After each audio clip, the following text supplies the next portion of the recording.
اچھا، یہ کچھ کیٹیگریز ہیں اور پروڈکٹس ہیں جن کے لیے اپروول چاہیے. postage stamps, collectible coins, personal safety and household products, fine art, holiday selling requirements in toys and games, jewelry, join Amazon subscription boxes, made in Italy. جو میڈ ان اٹلی پروڈکٹس ہیں ان کے لیے بھی approval چاہیے.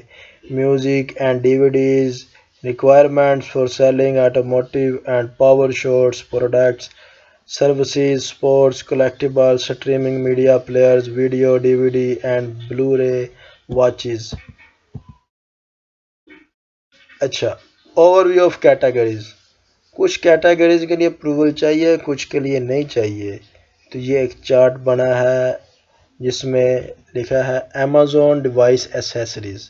جو Amazon کی device accessories ہیں امیزون کے برانڈ کی، وہ چاہے نیو حالت میں ہوں، چاہے ریفیبرشڈ ہوں، چاہے یوزڈ ہوں، ان کے لیے اپروول کی ضرورت نہیں ہے. نیو حالت کا مطلب ہے بالکل نیو، یوزڈ کا مطلب ہے کہ استعمال شدہ، اور ریفیبرشڈ کا مطلب ہے کہ اسے ریپیئر کیا گیا ہے، دوبارہ خرابی بن گئی تھی اس کو ریپیئر کر کے پھر سیل کیا جا رہا ہے. اسی طرح یہ ساری پروڈکٹس ہیں. نیچے بیبی پروڈکٹس جو بالکل نیو حالت میں سیل ہوتی ہیں، ان میں کچھ کے لیے اپروول چاہیے اور کچھ کیٹیگری جو آگے سب کیٹیگریز ہیں پر بیبی پروڈکٹس میں، کچھ کے لیے اپروول چاہیے اور کچھ کے لیے نہیں چاہیے. بیوٹی پروڈکٹس جو ہیں یہ بالکل نیو حالت میں سیل ہوتی ہیں، ان کے لیے اپروول نہیں چاہیے. بکس جو نیو یوزڈ یا کلیکٹیبل ہیں ان کے لیے اپروول نہیں چاہیے. کیمرہ اینڈ فوٹوز نیو ہوں، ریفیبرشڈ ہوں یا یوزڈ ہوں، ان کے لیے بھی اپروول نہیں چاہیے. Collectible coins collectible like new, ان کے لیے اپروول چاہیے. Consumer electronics new certified refurbished used, condition ان کی کوئی بھی ہو. While listing in the software video games and consumer electronics categories is general open to all seller specific products میں ریکوائر پری اپروول، ان کے لیے اپروول چاہیے. انٹرٹینمنٹ کلیکٹیبلز ان کے لیے بھی اپروول چاہیے. فائن آرٹ اس کے لیے بھی اپروول چاہیے but new seller application are limited.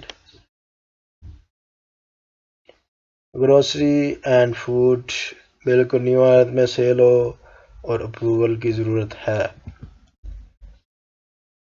Health and beauty personal care یہ بالکل نیو حالت میں پروڈکٹ سیل کی جائیں اور ان کے لیے کچھ کے لیے اپروول چاہیے اور کچھ کے لیے نہیں چاہیے. یہ چارٹس آپ لوگوں نے دیکھ لینا کس کس کے لیے اپروول چاہیے اور کس کس کے لیے نہیں چاہیے. کچھ سب کیٹیگریز ہیں.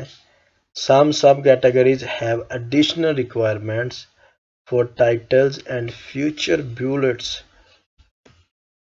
کچھ آگے سب کیٹیگریز آ جاتی ہیں جن کے لیے additional requirements چاہیے.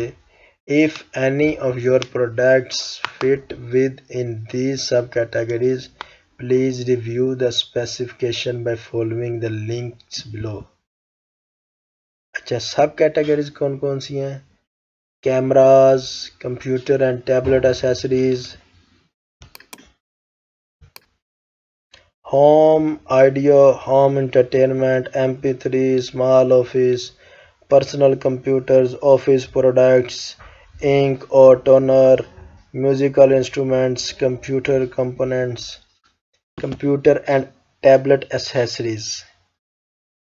Products that fall under the computer and tablet accessories subcategory include the following. جو کمپیوٹر اور ٹیبلٹ ایسیسریز ہیں ان میں آگے جو سب کیٹیگریز ہیں وہ یہ ہیں. Batteries and chargers carrying cases anti glare display filters, یہ آگے ان کی سب کیٹیگریز ہیں جن کے لیے اپروول کی ضرورت ہے. ٹائٹلز A good titles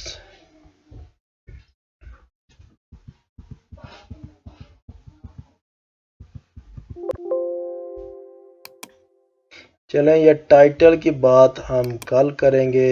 آج جن جن پروڈکٹ کے لیے اپروول چاہیے تھا وہ لیکچر ہو گیا ختم.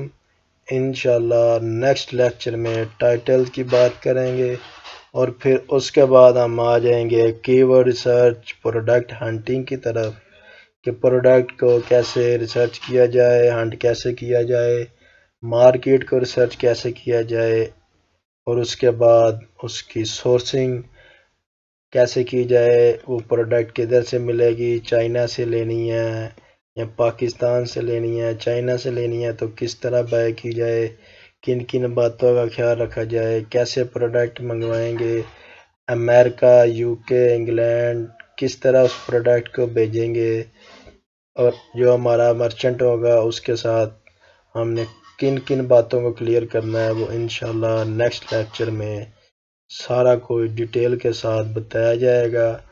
اور پھر آپ کو اس پر ایک اسائنمنٹ دی جائے گی کہ ایک پروڈکٹ کی سورسنگ کرو. وہ پھر آپ نے اسائنمنٹ سبمٹ کروانی ہے جس کے لیے 3 سے 4 دن کا ٹائم دیا جائے گا آپ کو. تو آج کا لیکچر ادھر ختم ہوا. اللہ حافظ.